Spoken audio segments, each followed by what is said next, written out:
A $20 billion defense deal is dead. Canada has officially rejected President Trump's push to sell American-built nuclear submarines, igniting a political firestorm, economic retaliation, and what some experts are now calling the most serious rift between Washington and Ottawa in over a generation. With Trump threatening tariffs on steel, aluminum, and auto parts, and Canada turning to Europe for defense cooperation, this is no longer just about submarines. It's about power, pressure, and the unraveling of a key alliance. The $20 billion deal that never happened. It all started with a pitch, or, depending on who you ask, a demand.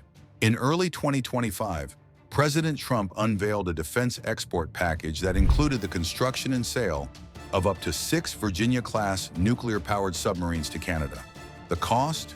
Over $20 billion. We've got the best submarines in the world, and it's time our allies start buying American. The deal was part of a broader push to revitalize U.S. shipyards, bring steel jobs back to swing states, and, as Trump put it, make our allies pay their fair share. But from day one, Canada had reservations, serious ones. Why Canada said no?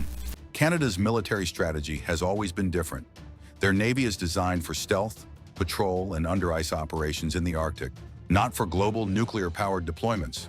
We have no nuclear infrastructure, no need for long-endurance subs, and no public support for nuclear technology in our waters.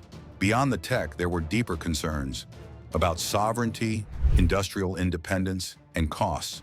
And then there was the red line. Trump insisted the submarines be built in the U.S. by American labor using American steel. That meant no role for Canadian shipbuilders, no transfer of technology, and no joint production. Canada cannot accept a deal that sidelines our own industry and places our strategic needs second to another nation's economic agenda. Trump's retaliation. The response from Washington? Immediate and forceful. Trump slaps tariffs on Canadian steel. U.S. targets Canada's auto sector. Within 48 hours, the Trump administration announced a new round of tariffs targeting Canadian steel, aluminum, and automotive components, industries that employ over 250,000 Canadians. If Canada doesn't want to support American jobs, then we won't support theirs. Trump's team claims the tariffs are about protecting American workers. But critics say it's pure retaliation, an economic penalty for a defense deal that fell through. Now the fallout is hitting industries on both sides of the border. The strategic implications. This goes beyond economics. Canada and the U.S. are NATO partners, Arctic neighbors, NORAD co-defenders. The submarine deal was meant to reinforce shared security in the face of rising Russian and Chinese activity in the Arctic. Now, analysts fear this split could weaken joint Arctic defenses and push Canada toward European suppliers, especially France's naval group and Germany's TKMS. If Canada turns to Europe for its next fleet, the U.S. loses a key strategic foothold in North America's northern waters. Trade war on the horizon?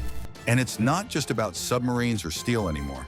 Canada is reportedly preparing its own counter-tariffs, targeting U.S. agriculture, tech components, and even rare earth materials. We will defend Canadian industry and respond proportionally to any unjustified tariffs. Some fear we're headed for a new NAFTA crisis, or worse, a full-blown trade war between two of the world's largest trading partners. So where does this leave us? A submarine deal is off the table. Tariffs are back on it. A trusted defense relationship is under stress. And two economies, deeply interconnected, are drifting into confrontation.